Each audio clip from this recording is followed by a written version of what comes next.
Tired of iOS and complicated bank transfers? Let's unlock the super simple way to receive money directly on your Apple Pay using your debit card. First, let's dive into your iPhone settings. Find the Settings app.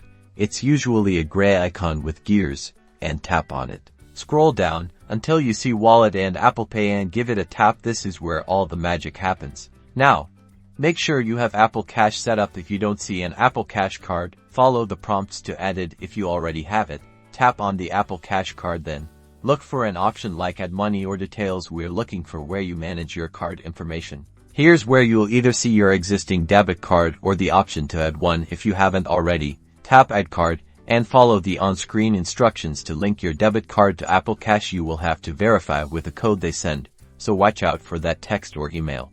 Now, when someone sends you money through iMessage or Apple Pay, you'll get a notification. Simply tap on the payment request, review the amount and the sender, and then tap Accept. The money will instantly be available in your Apple Cash balance. From there, you can use it for purchases with Apple Pay, send it to others, or transfer it to your linked bank account. See, I told you it was easy.